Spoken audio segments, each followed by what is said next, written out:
ঠিক আছে? এটা ইম্পর্টেন্ট আছে অ্যান্টিফসফোলিপিড সিনড্রোম। অ্যান্টিফসফোলিপিড সিনড্রোমটা কি? এটা একটা অটো ইমিউনো, আমরা শুরু করে দিই, ঠিক আছে? অটো ইমিউনো, এটা হচ্ছে একটা অটো ইমিউনো সিস্টেম, হ্যাঁ, অটো ইমিউনো ডিসঅর্ডার।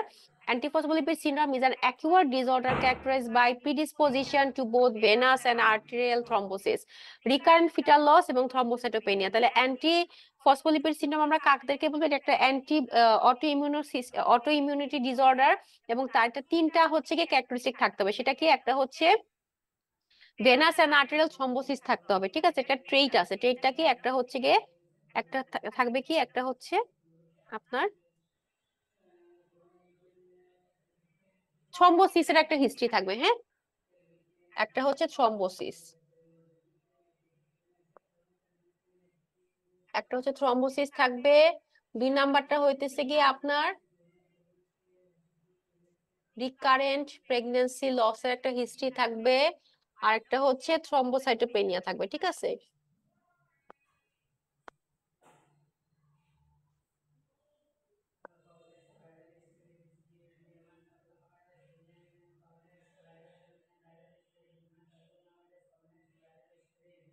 যদি থাকে আমরা কি বলবো? অ্যান্টিফসফোলিপিড সিনড্রোম, ঠিক আছে? এই তিনটা ট্রেট হচ্ছে কি আমার থাকতে হবে। তাহলে পেশেন্ট আসবে, এসে কি বলবে? তার পেশেন্ট এসে বলবে, দেখবেন আপনি থ্রম্বোসাইটোপেনিয়া বেশি পাবেন, আর একটা হচ্ছে কি রিকারেন্ট প্রেগন্যান্সি লসের একটা হিস্ট্রি নিয়ে আসবে পেশেন্ট। তাকে অবশ্যই অ্যান্টিফসফোলিপিড অ্যান্টিবডি টেস্ট করতে হবে, ঠিক আছে? আবার ট্রিটমেন্ট কি করবে? এটা হচ্ছে কি secondary to this condition, most commonly এটা হচ্ছে এসএলই সাথে রিলেটেড। এবং অ্যান্টিফসফোলিপিড সিনড্রোম ইন প্রেগন্যান্সি যদি থাকে, তাহলে আমরা তাকে কি দিয়ে ট্রিটমেন্ট করব? অ্যাসপিরিন প্লাস হচ্ছে লো মলিকুলার ওয়েট হেপারিন দিয়ে করব, ঠিক আছে? The ultrasound at 11 week gestation would show fetal heart if the pregnancy was viable. যদি হইতেছে কি বাচ্চা ভায়াবল থাকে, তাহলে হচ্ছে গিয়ে প্রেগন্যান্সি ভায়াবল থাকলে আমরা ফিটাল হার্ট সাউন্ড পাবো। This patient should therefore be taking both aspirin and low molecular weight heparin. ট্রিটমেন্টের পরে যদি হইতেছে কি বাচ্চা কনসিভ করে এবং যদি ভায়াবল থাকে প্রেগন্যান্সিটা, তাহলে অবশ্যই আমাদের তাকে অ্যাসপিরিন এবং লো মলিকুলার ওয়েট হেপারিন দিয়ে ট্রিটমেন্ট করতে হবে। দেয় না অনেকে যে অ্যাসপিরিন তো দেয় 12 উইকস পর্যন্ত, ইকোস্পিরিন দেয় 75, আর সাথে হচ্ছে কি দেয়? ওই যে আপনার ইনজেকশন দেয়, ঠিক আছে? হ্যাঁ, ইনজেকশন দিয়ে করে। আচ্ছা, প্রেগন্যান্সি যদি ফলোইং কমপ্লিকেশনস এর মধ্যে কি কি হতে পারে? যাদের হচ্ছে এপিএস আছে তাদের হচ্ছে রিকারেন্ট মিসক্যারেজ হবে, এটা হিস্ট্রি থাকবে। এটা ফার্স্ট প্রেগন্যান্সি মিসক্যারেজ, হ্যাঁ, first pregnancy miscarriage, second pregnancy এগুলো তো থাকবে। রিকারেন্ট মিসক্যারেজ থাকবে, আইইউজিআর থাকবে, ইন্ট্রাইউটেরিনাল গ্রোথ রিটার্ডেশন, প্রি এক্লাম্পসিয়া থাকবে, পেশেন্টের প্লাসেন্টাল অ্যাব্রাপশন হতে পারে, ভেনাস থ্রম্বোএম্বোলিজম হতে পারে। ম্যানেজমেন্ট আমরা কি করব? ম্যানেজমেন্ট হচ্ছে লো ডোজের অ্যাসপিরিন দিব, should be commence once the pregnancy is confirm on urine testing. যখন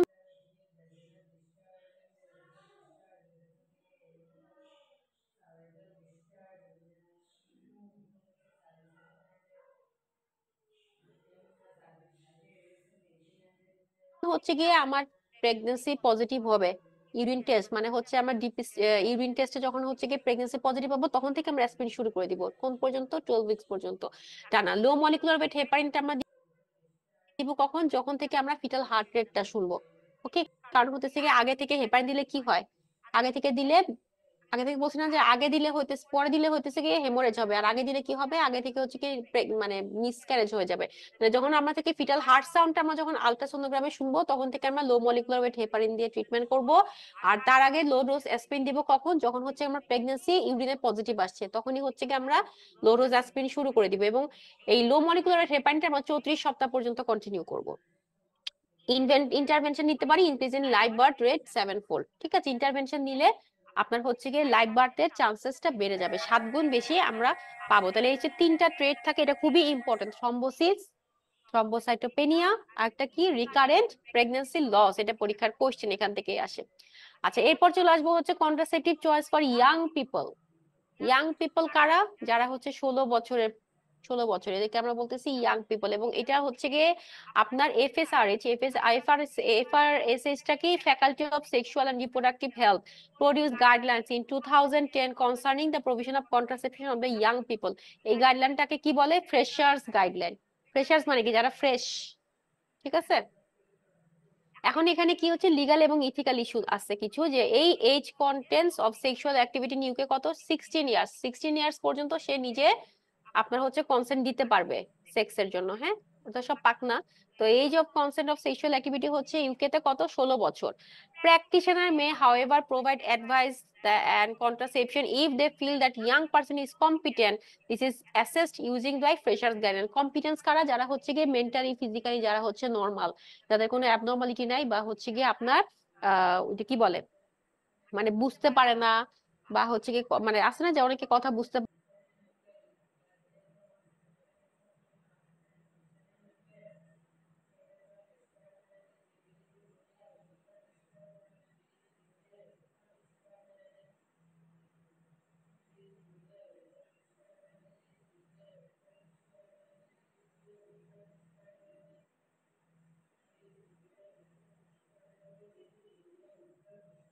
পারে না, বা হচ্ছে অনেকের আপনার এডুকেশন লেভেল, মেন্টাল লেভেল গুলা সেম না, তো তারা যদি না, যারা নর্মাল তাদেরকে হইতেছে গিয়ে, হ্যাঁ মেন্টালি নর্মাল, যারা মেন্টালি ইল না তাদের ক্ষেত্রে হইতেছে গিয়ে এটা কম্পিটেন্ট, তারা হচ্ছে কম্পিটেন্ট, এবং সেটার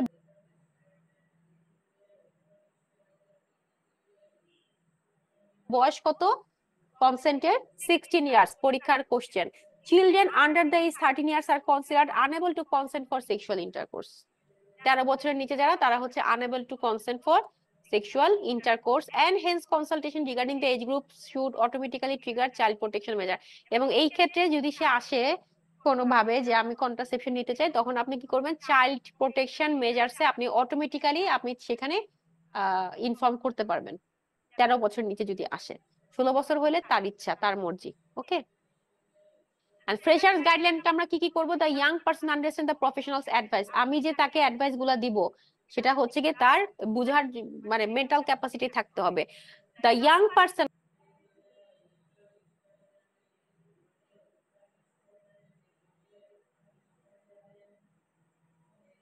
can not be persuaded to inform their parents. ঠিক আছে, পেশেন্ট হচ্ছে গিয়ে আমার মানে তার বাবা মাকে জানাইতেও পারে, নাও জানাতে পারে, এটা তার উপর আমি ছেড়ে দিব।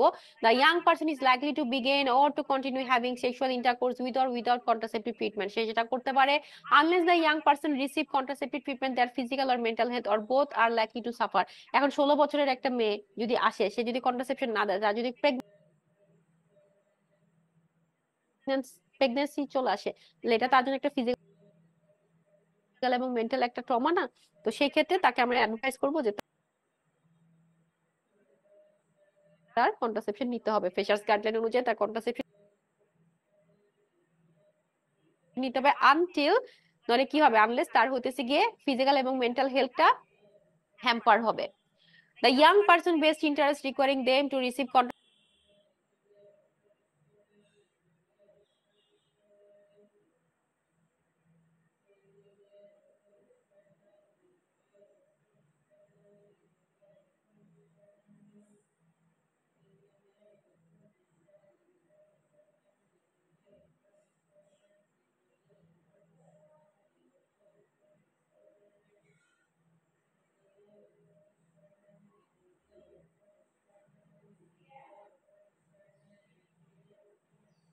contraception advice or treatment with or without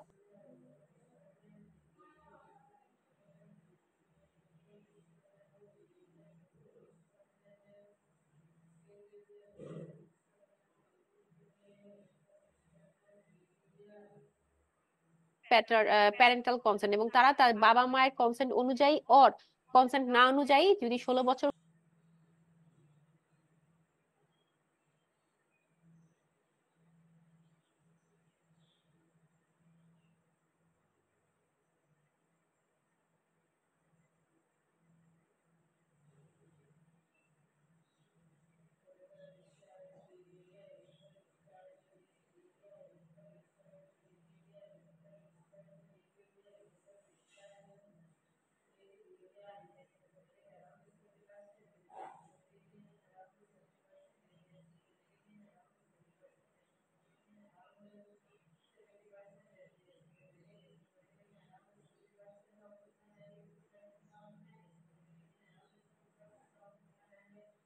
হয়ে থাকে, তাহলে তারা কন্ট্রাসেপশন নিতে পারবে। ঠিক আছে, আমাদের দেশে হলে কি করবো, আগে দুটো চটকনা লাগাই দিবে যে সেক্সুয়াল ট্রান্সমিটেড ইনফেকশন, তাহলে এসটিআই কি হবে? এটা young people should be advised to have STI test 2 and 12 weeks after an incidence of unprotected sexual intercourse। যারা হচ্ছে ইয়াং পিপল, দ্যাট মিনস 16 বছর হয়ে গেছে, তারা কি করতে হবে? এসটিআই টেস্ট করতে হবে সেকেন্ড এবং 12 weeks আফটার ইনসিডেন্স। মানে হচ্ছে ইনসিডেন্ট যদি হয়, উপসি যদি হয়, উপসি হওয়ার 2 সপ্তাহ পরে এবং 12 সপ্তাহ পরে, মানে 2 সপ্তাহ পরে এবং তার 1 মাস পরে, সরি 3 মাস পরে, 3 মাস পরে আবার হচ্ছে কি তার ইয়ে করতে হবে, এসটিআই চেক করতে হবে। ঠিক আছে। চয়েস অফ কন্ট্রাসেপশন আমরা তাদেরকে কি দিব? আপু ওই যে ইয়ে ক্লামাইডিয়া হয়েছে ওখানে সব থেকে বেশি ক্লামাইডিয়া, হ্যাঁ হ্যাঁ হ্যাঁ, অ্যান্টি ক্লামাইডিয়া করবো। একটা হতেছে যদি এরকম হিস্ট্রি থাকে, তাহলে যদি ক্লামাইডিয়া পজিটিভ থাকে, তাহলে যে গত 6 মাসের যে কয়জন ছিল তার পার্টনার, সবাইকে ট্রেস করে করে চেক করাইতে হবে। ঠিক আছে, ক্লামাইডিয়া থাকলে। চয়েস অফ কন্ট্রাসেপশনটা কি থাকতে হবে? Clearly long acting reversible contraceptive method have advantage in young people as this group may often be less reliable in remember to the take medication. তাহলে লার্ক হইতেছে গিয়ে তাদের জন্য মেথডটা হইতেছে কি, মানে লং অ্যাক্টিং দিতে হবে আমার। ঠিক আছে, কিন্তু ইয়াং পিপলদের কি হয়, এটা রেস রিলায়েবল।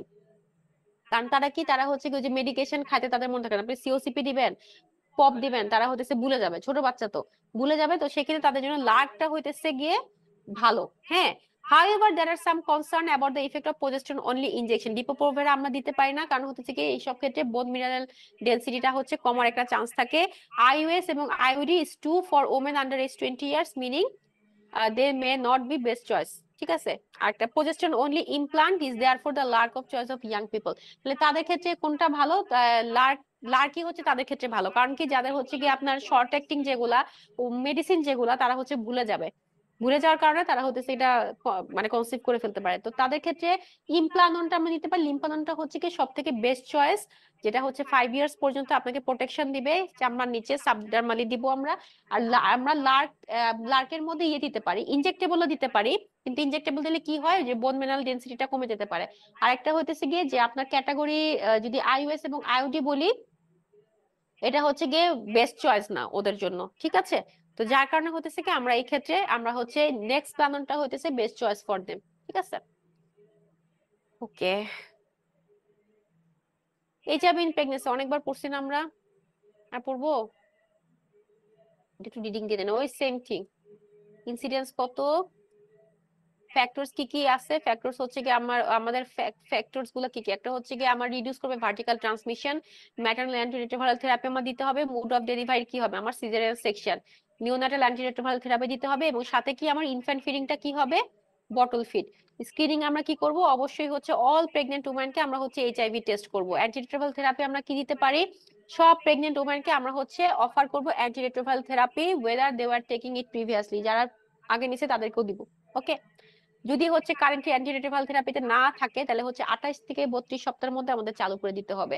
আর যারা হইতেছে গিয়ে সাপোজ যে আপনার আসছে, কিন্তু ওই টাইমে আমি হইতেছে গিয়ে সে লেবারে আসছে, কিন্তু তার হইতেছে গিয়ে আপনার বা সিজারিয়ান সেকশন আসছে, কিন্তু তার হইতেছে গিয়ে হাই ভাইরাল লোড হচ্ছে হাই, বা আমি হচ্ছে জানি না, সেই ক্ষেত্রে অবশ্যই তাদেরকে জিরোভিডিন মনোথেরাপিটা আমরা ইনফিউশন করতে হবে।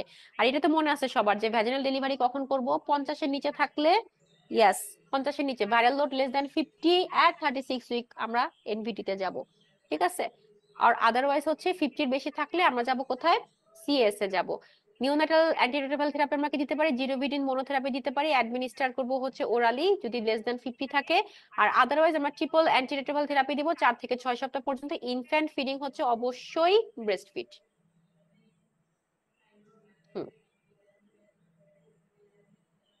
আমাকে একটু 5 মিনিট টাইম দিবেন, একটু ওই জায়গায় একটু কাজ আছে, আমি একটু শেষ করে আসি। আচ্ছা, আমরা একটু 5টা মিনিট সময়, 5 মিনিটও লাগবে না, কিছু কাজ আছে, আমি একটু শেষ করে আসতেছি। হ্যাঁ, বেশি নাই, 10টার মতো আছে, ছোট ছোট টপিক তো, 7-8টার মতো আছে, শেষ হয়ে যাবে 6টা, সোয়া 6টার মধ্যে শেষ হয়ে যাবে।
Okay, let's start. আমরা শুরু করে দেই, হ্যাঁ।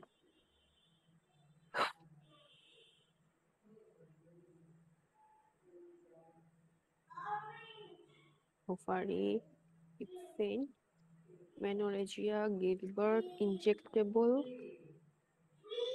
Breast cancer, breech presentation, infinity star. ঠিক আছে, ব্রিজ প্রেজেন্টেশন, ইনফিনিটি স্টার।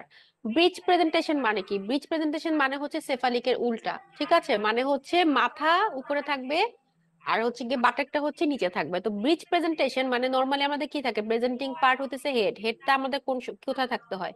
হেডটা হচ্ছে গিয়ে নিচের দিকে থাকতে হয়, তাই না? এভাবে থাকে তো বাচ্চা, হ্যাঁ। যাই হোক, এই যে হ্যাঁ, এভাবে থাকবে। কিন্তু ব্রিজে হতেছে এটা উল্টা হয়ে যাবে, মাথাটা উপর দিকে চলে যাবে। ঠিক আছে, তো এই না breech presentation caudal end. Caudal মানে কি? হুম, হ্যাঁ, তাহলে করাল এন্ডটা হচ্ছে অকুপাইজ করবে লোয়ার সেগমেন্টে। করালটা হচ্ছে গিয়ে নিচের দিকে থাকবে। এবং while around 25% of the pregnancy at 28 weeks breech is only occurs 3% babies near term। তাহলে হচ্ছে নরমালি যেটা হয় 28 সপ্তাহ আগে দেখা যায় মোটামুটি জায়গার মতো চলে আসছে। ঠিক আছে, তার আগে তো আনস্টেবল লাই থাকে। তো মোটামুটি 28 সপ্তাহের মধ্যে দেখা যায় যেটা ঘুরে ঠিকঠাক মতো পজিশনে চলে আসছে এবং 36 উইকে মোটামুটি এটা ফিক্সড হয়ে যায়, 36 উইকের দিকে। তারপরে কি হয়, যদি না হয় সেক্ষেত্রে 3% ব্রিচ প্রেজেন্টেশন থাকে। Prang breech is the most common presentation with the hip flexed and knee fully extend। কি হবে, পাটা হচ্ছে ভাঁজ করা থাকবে আর হাতটা হচ্ছে এক্সটেন্ডেড থাকবে। হ্যাঁ, হাত দুটো এক্সটেন্ডেড থাকবে। আর ফুটলিং ব্রিজটা কি, একটা ফুট অথবা দুইটা ফুট যে কোনো একটা, এটা হচ্ছে গিয়ে হায়ার পজিশনের দিকে, মানে পা হচ্ছে গিয়ে একটা ভাঁজ না হয়ে একটা সোজা হয়ে থাকবে। দুইটাই সোজা হয়ে থাকতে পারে, একটা হইতেছে কি মানে ভাঁজ হয়ে থাকতে পারে, অথবা দুইটাই সোজা হয়ে থাকতে পারে। এটা ফুটলিং প্রেজেন্টেশনটা খারাপ বেশি।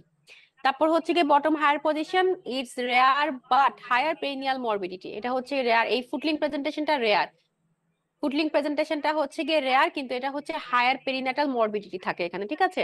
ব্রিজ প্রেজেন্টেশন রিস্ক ফ্যাক্টর কি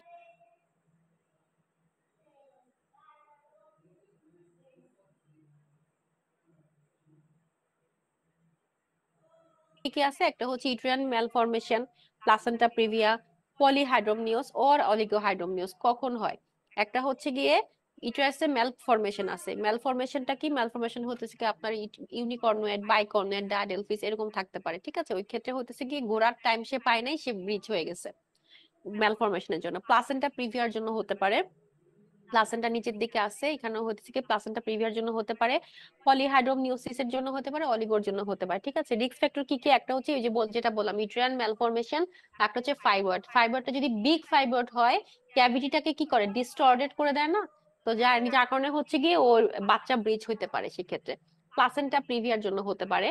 পলিহাইড্রোমনিওস, অলিগোহাইড্রোমনিওস, ফিটাল অ্যাবনরমালিটির মধ্যে central nervous system malformation, chromosomal disorder, prematurity হতে পারে বাচ্চা, যে increase incidence of the earlier gestation, cord prolapse is more common in breech presentation. Okay, management আমরা কি করব, ম্যানেজমেন্ট হতে যদি 36 উইকের নিচে হয় তাহলে many fetus will turn spontaneously, 36 উইকের আগে কি হয় ঘুরে ঘুরে নিজেরাই জায়গা মতো চলে আসে, হ্যাঁ স্পন্টেনিয়াসলি হয়ে যায়। যদি না হয় সেই ক্ষেত্রে আমরা কি করব, external cephalic version, external cephalic version আমরা কিভাবে করব, এটা হচ্ছে সাকসেস রেট কত 60% দাগ দেন, সাকসেস রেট হচ্ছে 60%। এবং কি হয় এক্সটার্নাল সেফালিক ভার্সনটা যদি সাকসেসফুল হয় তারপরেও কিন্তু 1 to 2% ঘুরে আবার ব্রিচে চলে যেতে পারে, আবার আনসাকসেসফুল হয় সেই ক্ষেত্রেও কিন্তু আবার 1 to 2% ঘুরে আবার সেফালিকে চলে আসতে পারে, ঠিক আছে। তো এটা কি হবে এক্সটার্নাল সেফালিক ভার্সন, এটা হচ্ছে অফার করব 36 week in nulliparous and 37 weeks in multiparous women, ঠিক আছে। এটা হচ্ছে ইম্পর্টেন্ট, এটা পরীক্ষার কোশ্চেন, এই যে আমরা এক্সটার্নাল সেফালিক ভার্সন কখন হচ্ছে গিয়ে আমি অফার করব, যদি নালিপেরাস হয় প্রথম বাচ্চা প্রাইমি যদি হয় প্রাইমিদেরকে আমি করব কখন 36 উইকে, মাল্টিতে কখন করব 37 উইকসে, বেবি যদি স্টিল ব্রিজ থাকে সেক্ষেত্রে আমরা plan caesarean section or vaginal delivery করতে পারি। ইনফরমেশন করব হচ্ছে কি যে আরসিওজি রিকমেন্ডেড ইনফরমেশন, যেটা women should be inform the plan caesarean section carries a reduced perinatal mortality and early neonatal morbidity for babies with breech presentation at term compared with planned vaginal birth। মানে কি, মানে হচ্ছে আরসিওজি কিছু কথা recommend করছে যে আমি যে ব্রিজ করব, সিজার আমি কেন করব, কারণ হচ্ছে সিজার আমি এই কারণে করব, সিজার কি আমরা মার জন্য করি না বাচ্চার জন্য করি বলেন তো, বাচ্চার জন্য করি, ভেরি গুড। কারণ হতেছে গিয়ে ওই যে বাচ্চার যে পেরিনেটাল মরবিডিটি মর্টিলিটি আছে এটা হচ্ছে রিডিউস করবে কে, সিজার, ঠিক আছে। এবং women should be inform that there is no evidence that long term health of babies with a breech presentation delivered at term is influenced by how the baby is born, মানে এটা হতেছে গিয়ে baby কিভাবে জন্মাইছে সেটার উপরে হইতেছে গিয়ে আপনার কোনো ওই যে হেলথ, লং টার্ম হেলথ কোন সিকোয়েন্সটা এটা নাই। তবে ব্রিচে কি হয় নর্মাল ডেলিভারি যদি করেন অনেক সময় দেখা যায় যে বাচ্চার ডেলিভারি হইতেছে না, আটকায় গেছে, ডিস্টোসিয়া হয়ে যেতে পারে, বা হচ্ছে কি বাচ্চার প্রলং ডেলিভারি হয়ে যেতে পারে, ওই সিকোয়েন্সে যে কমপ্লিকেশনস গুলো হয় সেটা, হ্যাঁ হুম, ওইগুলাতে হচ্ছে গিয়ে যে কমপ্লিকেশন গুলো হয় সেগুলো হতে পারে, কিন্তু পেশেন্টকে আমার বলতে হবে যে ব্রিচে যদি আমি সিজার করি তাহলে তার পেরিনাটাল মর্টালিটি মরবিডিটি রেট হচ্ছে গিয়ে প্ল্যান ভ্যাজিনাল ডেলিভারি থেকে কম। প্রোটিনিউরিয়া যদি প্রিএক্লাম্পসিয়ার জন্য হয় তাহলে প্রোটিনিউরিয়াটা আমরা সাজেস্ট করতে হবে, ঠিক আছে। এখান থেকে এতটুকুই পড়লে হবে। Ultrasound in pregnancy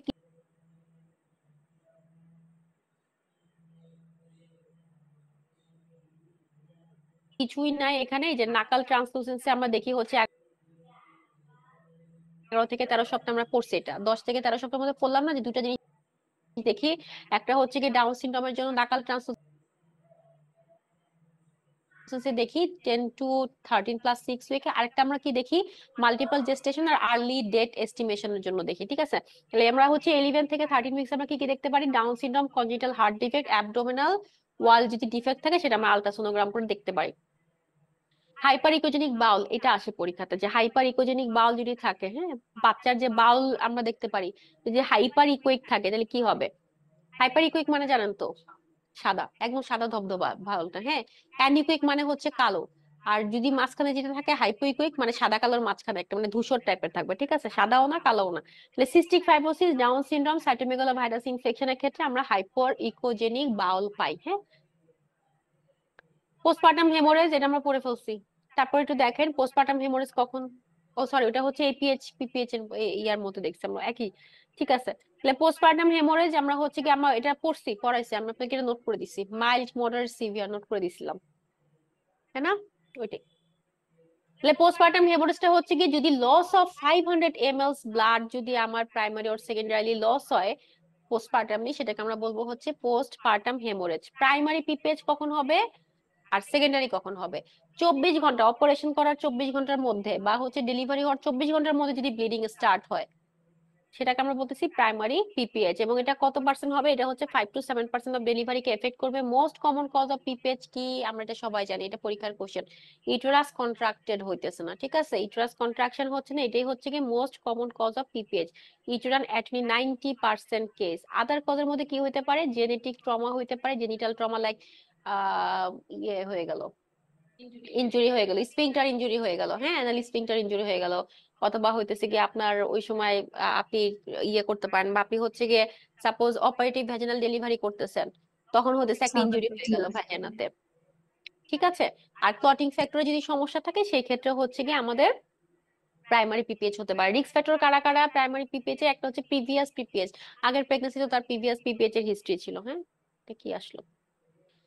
prolong labour, লম্বা টাইম ধরে সে লেবারে রয়েছে, হ্যাঁ লম্বা টাইম লেবারে থাকতে থাকতে কি হচ্ছে, তার ইউটেরাসের কন্ট্রাকশন হইতেছে, ইউটেরাস একদম ল্যাক্স হয়ে গেছে, ঠিক আছে।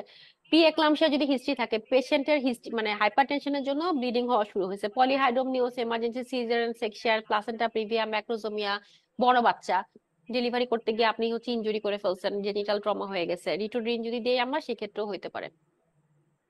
ম্যানেজমেন্ট আমরা কি করব? এবিসি, এবিসি আছে মনে আছে? এয়ারওয়ে, ব্রিদিং, সার্কুলেশন, তিনটা হচ্ছে আমার মেনটেন করতে হবে। চিল্লায় চিল্লায় বলতে হবে যে পিপিএইচ কি, পিপিএইচ এর পেশেন্ট আছে, এটা হচ্ছে শাউট, শাউট এন্ড মানে শাউট করতে হবে আর কি। হ্যাঁ, আইভি হচ্ছে সিন্টোসিনন কি দিব আমরা? অক্সিটোসিন দিব 10 ইউনিটস, অর আইভি আর্গুমেন্টিন 500 মাইক্রোগ্রাম। আমরা তো 10 ইউনিটস এমনি দিয়ে দেই, তাই না আপু? স্যালাইনের মধ্যে 10 ইউনিটস করে তো আমরা দিয়েই দেই, 10 to 20 ইউনিটস দিয়েই দেই। আইএম, আইএম হচ্ছে কার্বোপ্রোস দিতে পারি আমরা। আদার অপশন ইনপুটের মধ্যে হচ্ছে কি আমরা কি করতে পারি, যে ইউটেরাস অ্যাটনি ঠিক করতে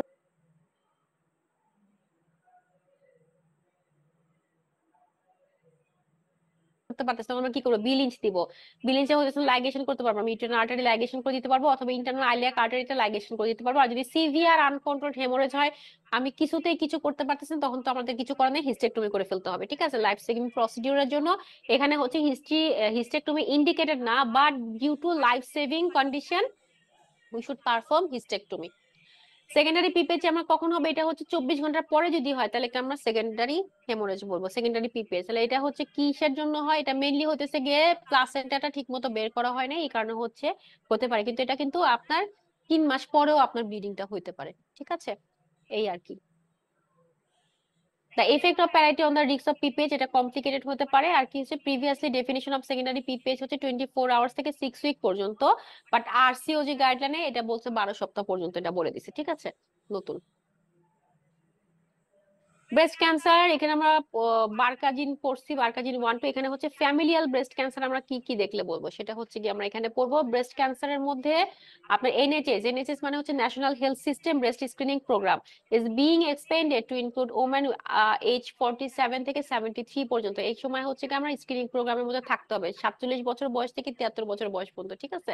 এবং প্রিভিয়াস প্যারামিটার ছিল কত? 50 থেকে 70, এখন কমায় দিছে, এদিকে কমায় দিছে বয়স, ওদিকে বাড়ায় দিছে। Women are offered mammogram every 3 years, প্রত্যেক 3 বছর পর পর ম্যামোগ্রাম করতে হবে পেশেন্টকে, হ্যাঁ। After the age of 70 years women may still have mammogram but encourage, কি হয়ে গেল একা একা এরকম ছোট হয়ে গেল কেন? আচ্ছা, যেটা বলছিলাম সেটা হচ্ছে যে সব নর্মালি আগে ছিল কি 47 বছর বয়স থেকে 73 বছর পর্যন্ত করবো, কিন্তু আগে ছিল কত? 50 থেকে 70 ইয়ার্স, হ্যাঁ। প্রত্যেক 3 বছর পর পর আমি ওমেনকে ম্যামোগ্রাম করতে বলবো। আফটার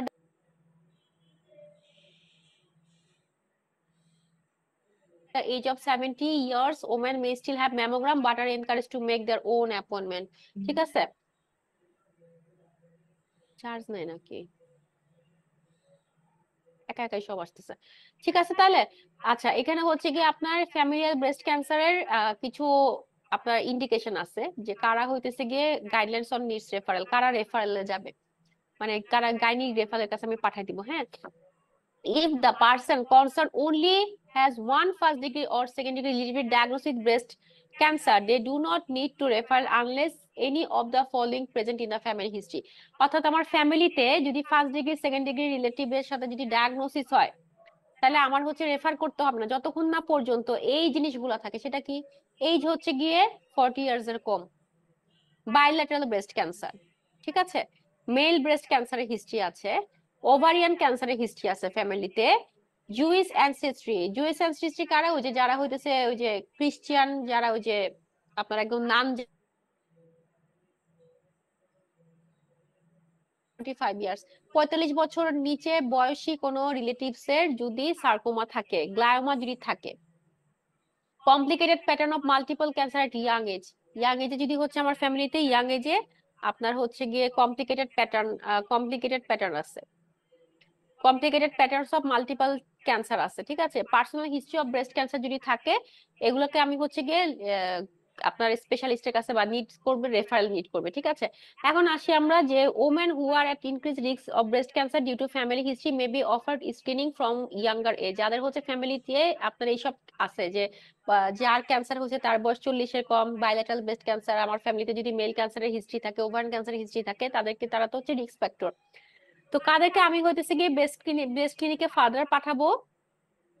তাদেরকে পাঠাবো যাদের একজন ফিমেল রিলেটিভ ডায়াগনোসড হয়েছে breast cancer first degree. First degree মানে কি? আমার আপন বোন, মা, খালা, এরা হচ্ছে first degree relatives.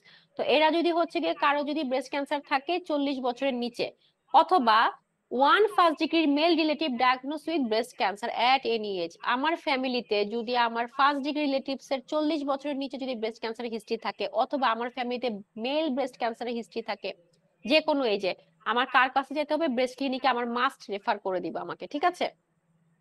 One first degree relative with bilateral breast cancer where the first primary was diagnosed at younger age 50 years. একজন ফার্স্ট ডিগ্রি রিলেটিভ যদি বাইল্যাটারাল ব্রেস্ট ক্যান্সার থাকে, যেটা 50 বছরের আগে আপনার ডায়াগনোসিস হয়েছে, অথবা two first degree relatives or one first degree and one second degree relatives diagnose with breast cancer at any age. অর্থাৎ মানে আমার ফ্যামিলিতে যদি দুইজন ফ্যামিলি ফার্স্ট ডিগ্রি মেম্বার যদি হচ্ছে দুইজনের যদি ব্রেস্ট ক্যান্সার হিস্ট্রি থাকে, অথবা একজন আমার ফার্স্ট ডিগ্রি, একজন হচ্ছে সেকেন্ড ডিগ্রি, ঠিক আছে, কাজিন না, মানে ধরেন কাজিনের মানে রিলেটেড, ব্লাড রিলেটেডই কিন্তু একটু দূর সম্পর্কের, তাদেরও যদি হচ্ছে ব্রেস্ট ক্যান্সার এনি এজে থাকে, তাহলে আমাকে হচ্ছে ফার্দার অ্যাসেসমেন্টের জন্য যেতে হবে। আর কি বলছে? ওয়ান, এটা একটু ঝামেলা, one first degree, one degree, এটা 2-3 বার পড়লে একটু ক্লিয়ার হয়ে যাবেন। হ্যাঁ, এখান থেকে আসে না কোশ্চেন অত বেশি। One first degree or one second degree relative diagnosis with breast cancer at any age, and one first degree and one second degree relative diagnosis with ovarian cancer at any age. মানে যে কোনো একজন first degree অথবা second degree relative যে কোনো বয়সে হচ্ছে কি আপনার ব্রেস্ট ক্যান্সার হইতে পারে, অথবা one first degree or one second degree relative diagnose at ovarian carcinoma at any age. Three first degree or second degree relatives diagnosed with breast cancer at any age. 3 জন first degree relatives এর হচ্ছে breast cancer আছে, ধরেন আমার মা, খালা, নানি, না মা, খালা, কাজিন, বা আমার মা, খালা, বোন, ঠিক আছে, 3 জনেরই হচ্ছে ব্রেস্ট ক্যান্সারের হিস্ট্রি আছে, অথবা সেকেন্ড ডিগ্রি রিলেটিভস এর যদি হচ্ছে ব্রেস্ট ক্যান্সারের হিস্ট্রি থাকে এট এনি এজ, সেক্ষেত্রে আমার হচ্ছে ফার্দার অ্যাসেসমেন্টের জন্য যাইতে হবে। বুঝা গেছে? এটা 2-3 বার রিডিং দিবেন, তাহলে হচ্ছে গিয়ে ক্লিয়ার হয়ে যাবেন। এটা ওয়ান ফার্স্ট, টু ফার্স্ট, এরকম অনেক কথা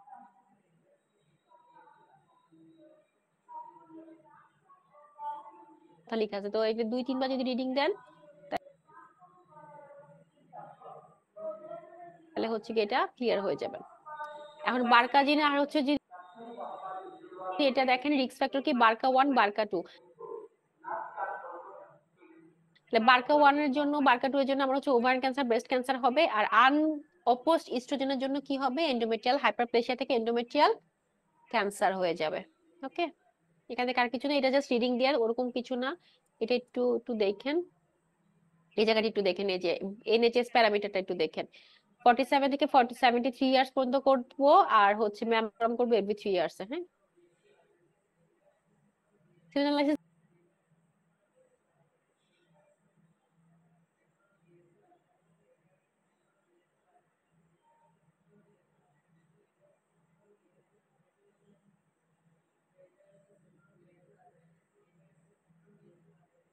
পড়ায় ফেলছি না, এটা খুব ইম্পর্টেন্ট, এটা পড়ে ফেলেন।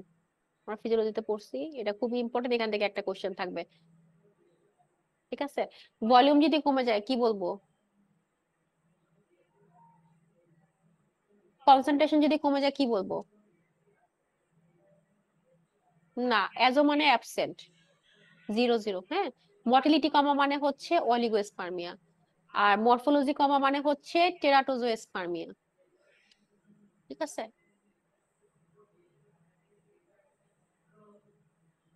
সেটা পারবেন আপনারা। প্রেগন্যান্ট পেশেন্টকে যে কি কি প্রেসক্রাইব করতে পারবেন, কি কি প্রেসক্রাইব করতে পারবেন, এটাও পড়ার কিছু না, এখানে খুবই ছোট্ট করে যে আদার্স ড্রাগ কোনগুলো, আপনি অ্যান্টিবায়োটিক কোনগুলো দিবেন না ওগুলাই লেখা। হ্যাঁ, আমরা কোনগুলো দিব না, সিটিসিএস দিব না, সিটি দিয়ে কি সেপ্রো, টেট্রা, ক্লোরামফেনিকাল আর হচ্ছে সালফোনাল ইউরেস, বাস। Injectable contraceptive same thing, injectable contraceptive কোনটা, ডিপো-প্রোভেরা, ডিপো-প্রোভেরা দিতে পারবো আমরা, যে main injectable contraceptive use in UK. এটা কি থাকে, এটা মেড্রক্সিপ্রোজেস্টেরন অ্যাসিডের থাকে, কতটুক থাকে 150 মিলিগ্রাম, 150 মিলিগ্রাম হচ্ছে আপনার মেড্রক্সিপ্রোজেস্টেরন অ্যাসিডেট থাকবে, এবং আমরা এটা কতদিনের পর পর দিব, 12 সপ্তাহ পর পর দিব, 12 সপ্তাহ মানে কয় মাস, 3 মাস পর পর দিব। এবং ক্যান হাওয়ার be given up to 14 weeks after the last dose without need of extra precaution. 14 সপ্তাহ পর্যন্ত আপনি যাইতে পারবেন, মানে 12 সপ্তাহ যদি কেউ দিতে না পারে, 3 মাস পরে 3.5 মাস পর্যন্ত দিতে পারবেন, এই 3.5 মাস পর্যন্ত কোনো এক্সট্রা প্রিকশন নিতে হবে না। ঠিক আছে, অ্যাডভার্স ইফেক্ট কি হতে পারে, প্রোজেস্টেরনে যে অ্যাডভার্স ইফেক্ট, এখানেও সেম অ্যাডভার্স ইফেক্ট। প্রোজেস্টেরন দিলে কি হয়, আমার ইররেগুলার ব্লিডিং হয়, ওয়েট গেইন হতে পারে, কতটুকু, বছরে 2 কেজির মতো ওয়েট গেইন হইতে পারে।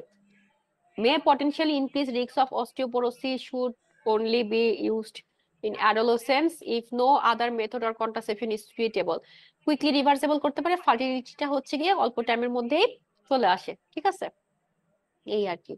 আর আরেকটা আছে কি, এটা হচ্ছে 3 মাস পর্যন্ত আমি কোনটা দিই, মেড্রক্সিপ্রোজেস্টেরন অ্যাসিডেট, হ্যাঁ, ডিপো-প্রোভেরা। আরেকটা আছে কি, ডিএনপিএ, এটা কি নর এথেস্টেরন এনানথ্রিন, যেটা আমরা দিয়ে দেই, সেটা হচ্ছে 2 মাস পর পরে দিতে হবে, এটা 2 মাস পর্যন্ত কাজ করে।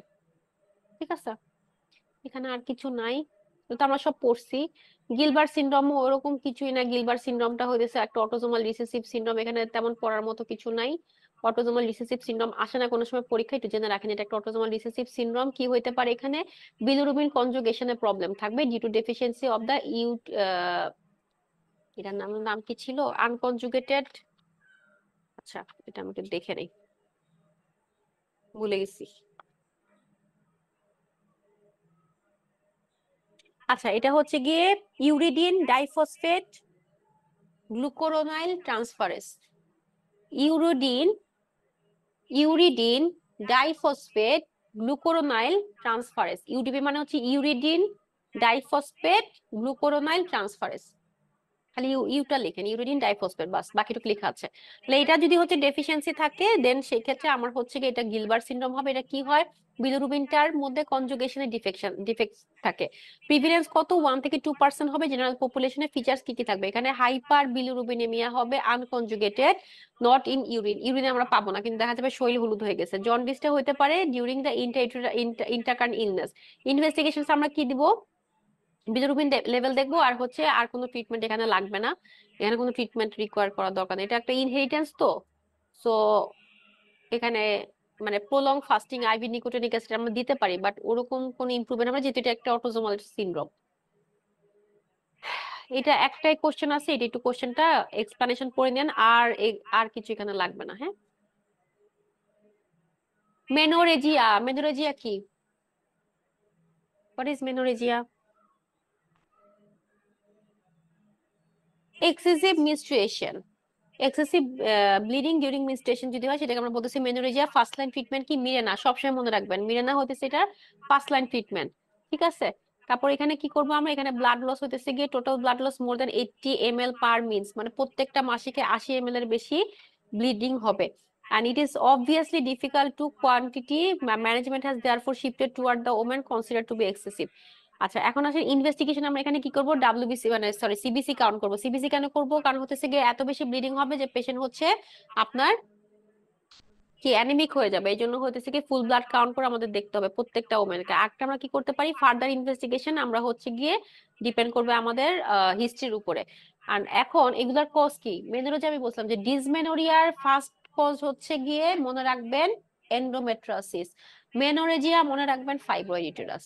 ঠিক আছে, ফাইব্রয়েড থাকলে হচ্ছে কি এরকম এক্সেসিভ ব্লিডিং হয়।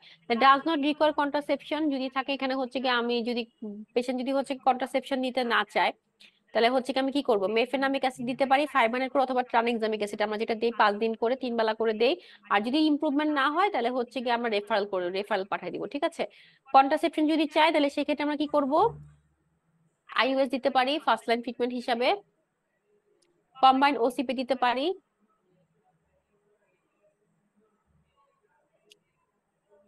ঠিক আছে,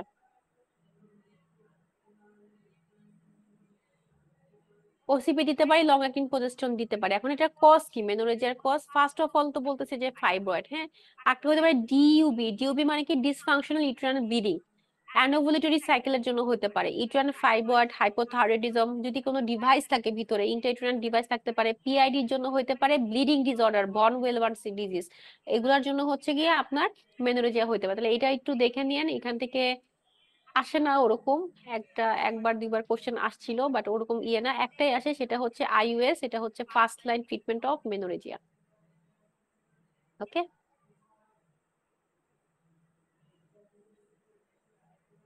এটা আর কিছুই পড়ার নাই, খালি এই চারটা পড়বেন।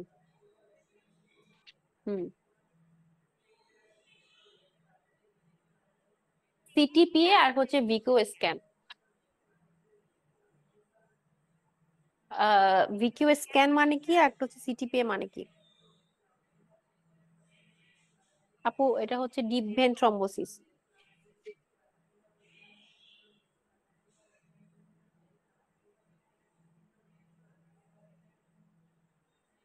ভালো আছে, এখানে খালি এটা পড়বেন, সিটিপিএ লিখে রাখেন পাশে, computed tomography pulmonary angiography, computed tomography pulmonary angiography.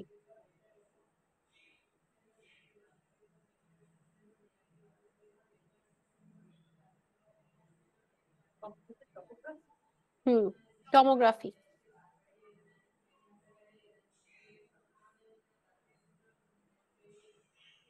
Tomography,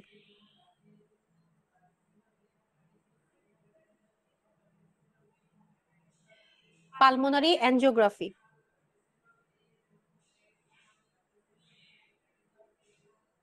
আর ভিকিউ স্ক্যান হচ্ছে ভেন্টিলেশন পারফিউশন স্ক্যান। ঠিক আছে, ভেন্টিলেশন পারফিউশন স্ক্যান, এই দুটার মধ্যে একটু পার্থক্য আছে। একটা জিনিসই বেশি আছে, সেটা হচ্ছে সিটিপি, এটা হচ্ছে গিয়ে আপনার ম্যাটারনাল ব্রেস্ট ক্যান্সারের রিস্ক বাড়ায়। সিটিপি এটা হচ্ছে ম্যাটারনাল ব্রেস্ট ক্যান্সারের রিস্ক বাড়ায়, আর ভিকো স্ক্যান হচ্ছে চাইল্ডহুড ক্যান্সারের রিস্ক বাড়ায়। এটাই হচ্ছে পরীক্ষার কোশ্চেন, আর কিচ্ছু লাগবে না এখানে। সিটিপি এটা হচ্ছে গিয়ে বাচ্চাদের জন্য ভালো, ভিকো স্ক্যানটা হচ্ছে বড়দের জন্য ভালো। ঠিক আছে, কারণ কি, কারণ সিটিপি এটা হচ্ছে ম্যাটারনাল ব্রেস্ট ক্যান্সার ইনক্রিজ করবে চান্সটা, আর ভিকো স্ক্যান হচ্ছে চাইল্ডহুড ক্যান্সারের, এটা এটা হচ্ছে চাইল্ডহুড ক্যান্সারটা বাড়াবে। That's it.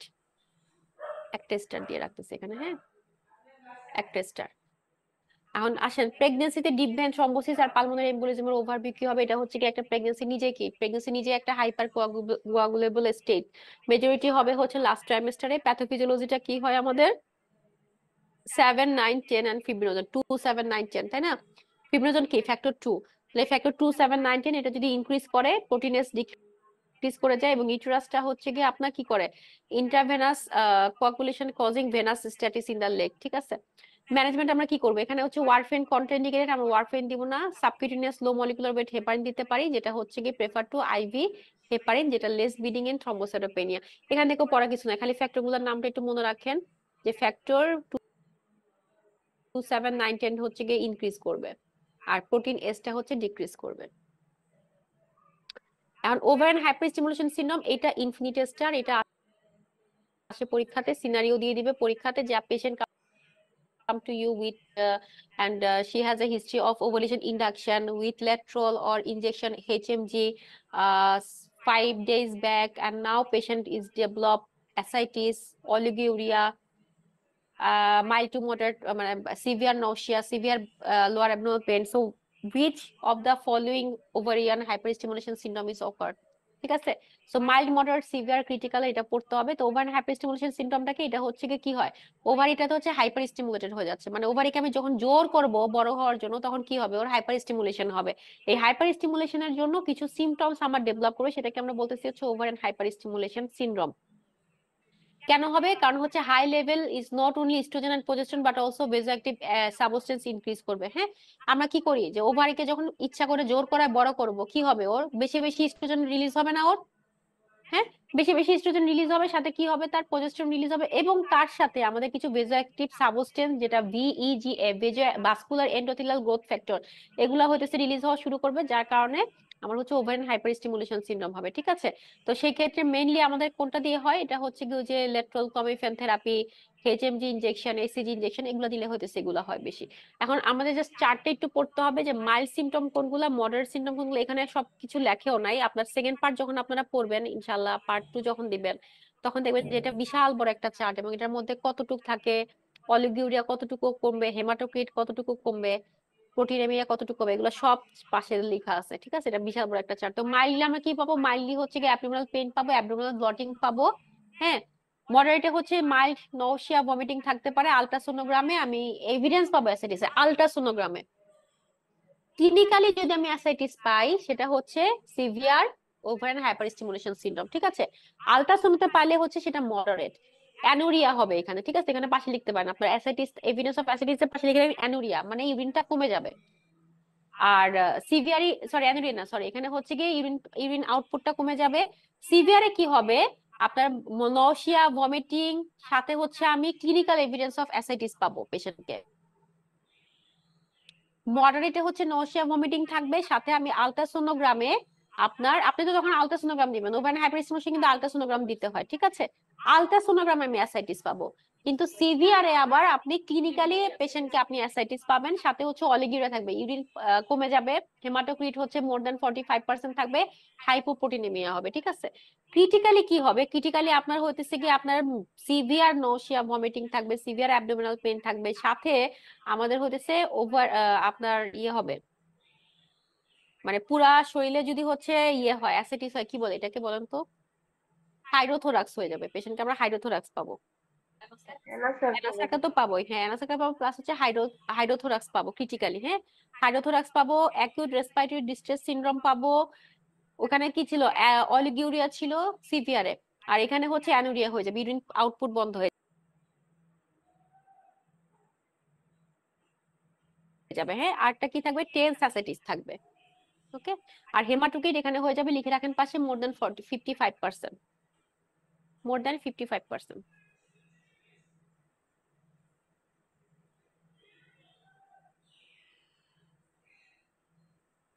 এই বক্সটা একটু পড়েন যে কোনটা ক্রিটিক্যাল কোনটা ইয়ে। অ্যাসিডিস দিয়ে বেশি কোশ্চেন আসে, যে অ্যাসিডিস হচ্ছে আমরা যদি আলট্রাসাউন্ডতে পাই সেটা মডারেট, যদি আমরা ইয়ে পাই মানে ক্লিনিক্যাল এভিডেন্স পাই সেটা হচ্ছে সিভিয়ার, আর যদি টেন্স অ্যাসাইটিস পাই, হাইড্রোথোরাক্স পাই, রেসপিরেটরি ডিস্ট্রেস সিনড্রোম পাই, সেটা হচ্ছে ক্রিটিক্যাল। আচ্ছা, পলিসিস্টিক ওভারি সিনড্রোম, এটা তো হচ্ছে এখানে তেমন কিছুই নাই, যে 5 থেকে 20% অফ ওমেনদের রিপ্রোডাক্টিভ এজ এটা হবে। ঠিক আছে? কেন হয় এটা, হাইপার ইনসুলিনেমিয়ার জন্য হবে, high level of luteinizing hormone are seen in PCOS. FSH কিন্তু নরমাল থাকে পিসিওস এ, এলএইচটা কিন্তু বাড়ে, মনে আছে? FSS normal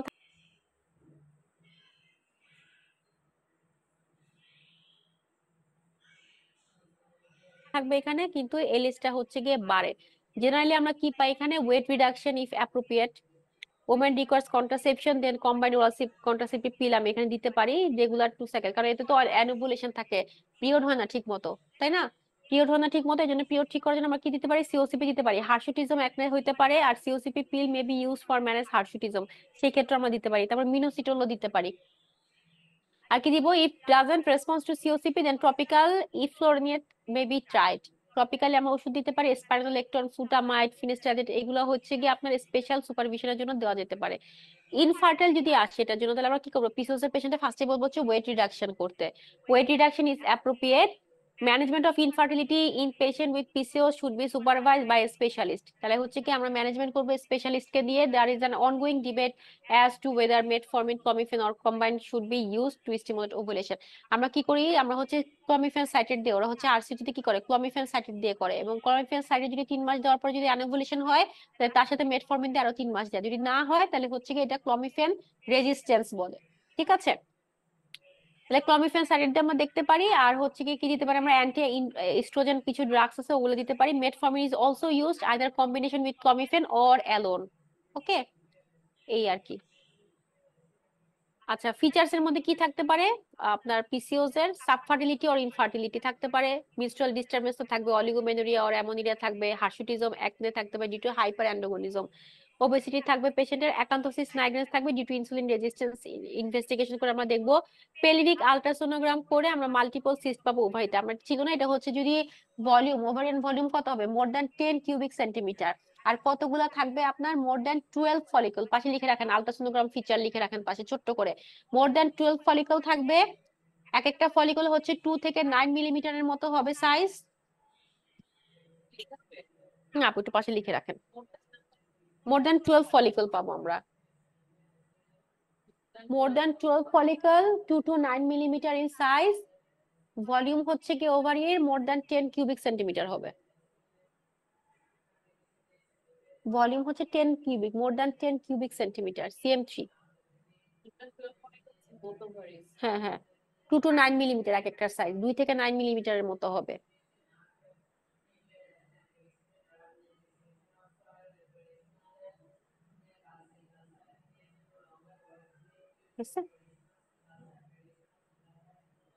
oligomenorrhoea or অলিগোভুলেশন or anovulation থাকবে 2 নাম্বার ফিচার। আর হচ্ছে গিয়ে হাইপার অ্যান্ড্রোগনিজম ফিচার থাকবে। এই তিনটার মধ্যে যদি 2টা পজিটিভ থাকে তাহলে পেশেন্ট হচ্ছে পিসিওএস। আবার বলবো তাজরিনা, আপনার হচ্ছে গিয়ে পলিসিস্টিক ওভারি না, তো ওই সিস্ট গুলা কতটুকু থাকবে, সিস্ট গুলা হচ্ছে গিয়ে 12টার বেশি সিস্ট থাকবে, মোর দ্যান 12 সিস্টিক অ্যাপারেন্স থাকবে, 2 to 9 মিলিমিটার হবে সাইজ, ফলিকল গুলার সাইজ হবে হচ্ছে উইদিন 2 to 9 মিলিমিটার, এর বেশি হবে না। আর ভলিউম হচ্ছে মোর দ্যান 10 কিউবিক সেন্টিমিটার হবে, পার লিস্টিং অ্যাপিয়ারেন্স থাকবে। ঠিক আছে, মুক্তার মালার মতো থাকবে এটা দেখতে। হ্যাঁ, 1 নাম্বার। 2 নাম্বার হইতেছে গিয়ে অ্যানোভুলেশন অর হচ্ছে অলিগোভুলেশন থাকবে। 3 নাম্বার হচ্ছে ফিচার্স অফ হাইপার অ্যান্ড্রোগনিজম থাকবে, মানে হার্সুটিজম অ্যাকনে এগুলো থাকবে। এখন তিনটার মধ্যে যদি 2টা পজিটিভ থাকে পেশেন্টের তাহলে সেটা হচ্ছে কি পিসিওএস। অ্যাডোলসেন্টদের ক্ষেত্রে অর্থাৎ 16 বছর যদি বয়স হয়, 16 থেকে মানে রিপ্রোডাক্টিভ এজে যাওয়ার আগে, ঠিক আছে, যদি অ্যাডোলসেন্স হয়, অ্যাডোলসেন্স হলে আমরা তিনটাই পজিটিভ থাকতে হবে। ঠিক আছে, আচ্ছা এখন আমরা কি করবো, এলএইচ, এফএসএস, টিএইচএস, টেস্টোস্টেরন এগুলো সবই দেখবো। এই তিনটাই, এই তিনটাই হচ্ছে পজিটিভ থাকতে হবে। মানে আলট্রাসোনোগ্রাম করে আমি হচ্ছে, এই তো আলট্রাসোনোগ্রামের ফিচার পেলাম আমরা তিনটা, ওই যে ভলিউম হচ্ছে 10, সাইজ হচ্ছে গিয়ে 2 to 9, এটা হচ্ছে গিয়ে আলট্রাসোনোতে পেলাম, সাথে হাইপারনিগোনিজমের ফিচার থাকবে, তার সাথে হচ্ছে গিয়ে আমার অ্যানোভুলেশন আর অলিগোভুলেশন থাকবে। এই তিনটার মধ্যে 2টা যদি পজিটিভ থাকে তাহলে পিসিওএস। কিন্তু যারা অ্যাডোলসেন্স তাদের ক্ষেত্রে তিনটাই আমার পজিটিভ ধরে পিসিওএস মানে ডায়াগনোসিস করতে হবে, তিনটাই আমার পজিটিভ থাকতে হবে, আদারওয়াইজ মানে আমি হাইপার পিসিওএস বলবো না। আচ্ছা, এফএসএইচ, এলএস। হ্যাঁ আপু, হ্যাঁ কিন্তু এই তিনটাই আপু মানে অ্যাকর্ডিং টু আপনার হতেছে গাইডলাইন যেটা আরসিওজি, যে যদি আপনি অ্যাডোলেসেন্টের পিসিওএস বলতে চান আপনার এই তিনটাই পজিটিভ থাকতে হবে, মানে হাইপার অ্যান্ড্রোগনিজমের ফিচার থাকতে হবে। এই আলট্রাসোনোগ্রাম নাই, এটা তো আপু আমাদের গাইডলাইন ওয়াইজ, কিন্তু ওদের গাইডলাইনে হতেছে এই তিনটাই যদি পজিটিভ থাকে তাহলে অ্যাডোলেসেন্স পিসিওএস, মানে এই তিনটা পজিটিভ ছাড়া অ্যাডোলেসেন্স পিসিওএস বলতে পারবেন না। আর এই তিনটার মধ্যে যে কোনো 2টা পজিটিভ থাকলে সেটা হচ্ছে পিসিওএস। আচ্ছা, হরমোনের মধ্যে আমরা FSH, LS, prolactin, THS, testosterone সব দেখবো। যদি এফএসএইচ, এলএস দুটাই হচ্ছে রেজ থাকবে, আর ক্লাসিক্যাল ফিচারস এর মধ্যে ওই যে আমরা টেস্টোস্টেরন বাড়লে হাইপার অ্যান্ড্রোগনিজমের ফিচার পাবো। ঠিক আছে, উফ। আচ্ছা, এরপর চলে আসেন premature ovarian failure. Premature ovarian failure কখন বলবো আমরা, যদি 40 বছরের নিচে যদি হইতেছে মেনোপজ হয়ে যায়, প্রিম্যাচুর ওভারিয়ান ফেলিওর বলবো। কি কি পাবো আমরা, এটা কিসের জন্য হতে পারে, ইডিওপ্যাথিক হতে পারে, কোনো কজ নাই। ঠিক আছে, কেমোথেরাপির জন্য হতে পারে, অটো ইমিউনের জন্য হইতে পারে, রেডিয়েশনের জন্য হইতে পারে। ঠিক আছে, এখানে আমরা কি পাবো, রেজ এফএসএইচ, এলএস লেভেল, কিন্তু সব থেকে ইম্পর্টেন্ট আমার কি এফএসএস লেভেল মোর দ্যান 30 যদি পাই আমরা পরপর 2টা, তাহলে সেটা হচ্ছে আমার পয় বা প্রিম্যাচুর ওভারিয়ান ফেলিওর। আর কি পাবো আমরা? ওই যে আপনার মেনোপজাল সিমটম থাকবে, হট ফ্লাশ, নাইট সোয়েট, এটা থাকবে, ইরিটেবিলিটি থাকবে, ইনফার্টিলিটি থাকবে, সেকেন্ডারি অ্যামোনেরিয়া হিস্ট্রি থাকবে, মানে পেশেন্টের হয়তো একটা বাচ্চা হয়েছে আর বাচ্চা হইতেছে না, ঠিক আছে। আর হচ্ছে সেকেন্ডারি অ্যামোনেরিয়ার হিস্ট্রি থাকবে, এইগুলো ইনফার্টিলিটি থাকবে। তো এগুলো যদি থাকে তাহলে হচ্ছে কি আমরা বলবো এটা premature ovarian follicle failure. Premature ovarian failure কখন বলবো? যদি হচ্ছে onset of menopausal symptoms and elevated gonadotropin level before the age of 40 years, 40 years এর আগে যদি হয় সেটাকে আমরা বলবো প্রিম্যাচুর ওভারিয়ান ফেইলিওর। আর কি আছে? ওকে, সেকেন্ড লেকচার শেষ। থার্ড লেকচার থেকে আমরা 3-4টা একটু পড়ে ফেলি, তাহলে হচ্ছে ছোট ছোট গুলো একটু দেখে নিই। হ্যাঁ, 6টা, 6:30 বলছিলাম, 6টা 3 বাজে। আচ্ছা 10 মিনিট, 10 মিনিট না, যান 15 মিনিট, 15 মিনিটে যতটুকু পারি আমরা। আপনার নেক্সট আগামী ক্লাসে তো ফার্মা নিব না 1 ঘন্টা, তখন তো এটা শেষে 7টা বেজে যাবে ক্লাস নিতে। প্রিপারেশন লাগবে না তো, এটা জাস্ট হচ্ছে কি জাস্ট রিডিং দিয়ে দিব কয়েকটা যেগুলো ইম্পর্টেন্ট সেগুলা। না আপু, 6টা বাজে। হ্যাঁ, সবাই তো বাসায় যাবো। এই যে থার্ড লেকচারের আপু, কারণ আপনাদের হচ্ছে ফার্মার কিছু বাকি ছিল, মনে আছে? ফার্মার সময় যে আমাদের কারফিউ টারফিউ মারামারি সবকিছু হইলো, ফার্মা তো আমরা টেনে টেনে শেষ করছি, কিছু আমাদের বাকি ছিল, ওটা আমার ধরেন 1 ঘন্টার মতো লাগবে শেষ করতে, ঠিক আছে। তো ওইটা আমি হচ্ছে আগামী ক্লাসের সাথে এটা পড়াই দিব ফার্মাটা। তো আমি বুঝছি সেকেন্ড লেকচার থার্ড লেকচার তো শেষ, third lecture sorry first lecture second lecture তো শেষ, থার্ড লেকচারের কয়েকটা টপিক যদি এখন এখান থেকে দাগাই দেই তাহলে হচ্ছে আপনাদের নেক্সট ক্লাসে প্রেসার কম পড়বে। দেখেন একদম ছোট ছোট অ্যামনোসেন্টেসিস দাগেন, ইনফিনিটি স্টার, কিচ্ছু না, এখান থেকে 2টা লাইন খালি পড়তে হবে, এরকম করলে হবে? অ্যামনিওসেন্টেসিসটা কি? এটা হচ্ছে একটা প্রিন্যাটাল ডায়াগনোসিস আমরা করি। অ্যামনিওসেন্টেসিস এটা আপনার হচ্ছে কি স্ক্রিনিং টেস্ট করব to indication the high risk of fetal abnormality, যাদের হচ্ছে গিয়ে ডাউন, ক্লেনফেল্টারস, পাতুজের হিস্ট্রি আছে ফ্যামিলিতে, তাদেরকে আমরা হচ্ছে অ্যামনিওসেন্টেসিস করব অ্যাবনর্মালিটি আগে থেকে দেখার জন্য। এটা আমরা কখন করব?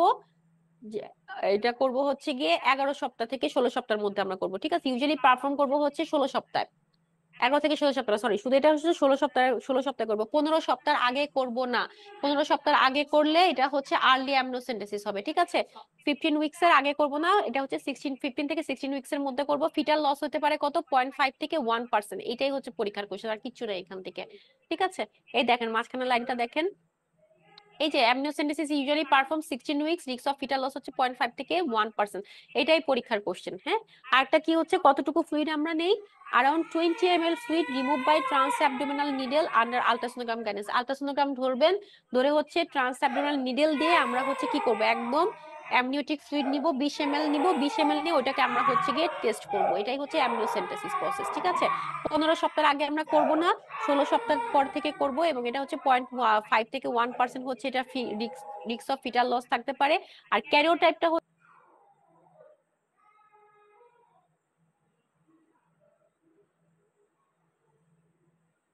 হচ্ছে কি টিপিক্যালি এটা 3 সপ্তাহ সময় লাগে রিপোর্ট আসতে, ঠিক আছে।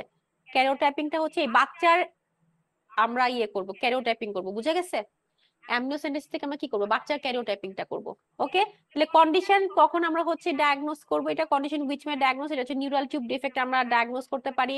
ক্রোমোজোমাল ডিসঅর্ডার, দ্যাট মিন্স হচ্ছে গিয়ে 13, 16, 17, 21 এগুলো সব হচ্ছে কি আমরা ডায়াগনোসিস করতে পারি। ইনবর্ন এরর অফ মেটাবলিজম আমরা ডায়াগনোসিস করতে পারি, শেষ। আর কিছু না এখানে, দেখছেন কত ছোট্ট, এটুকু করতে চায় না রে। এন্ডোমেট্রিয়াল ক্যান্সারে চলে আসেন। এন্ডোমেট্রিয়াল ক্যান্সারটা হচ্ছে পোস্ট মেনোপোজাল ওমেনদের হবে। Around 25% cases occur before the menopause. Before মেনোপজের আগে আমার হচ্ছে মেনোপজের আগে 25% ক্ষেত্রে এন্ডোমেট্রিয়াল ক্যান্সার আমরা পাবো পোস্ট মেনোপোজাল ওমেনদের। It usually carries good prognosis due to early detection. Endometrium আমরা কেন আর্লি ডিটেকশন করতে পারি বলেন তো?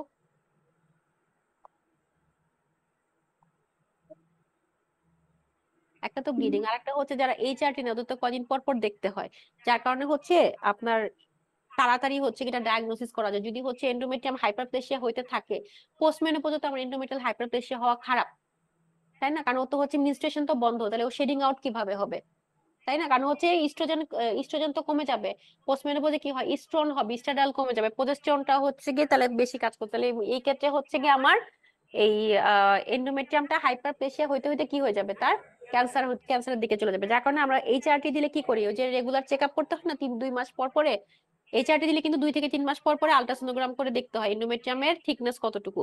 এই কারণে হচ্ছে আর্লি ডিটেকশন হয়, গুড প্রগনোসিস।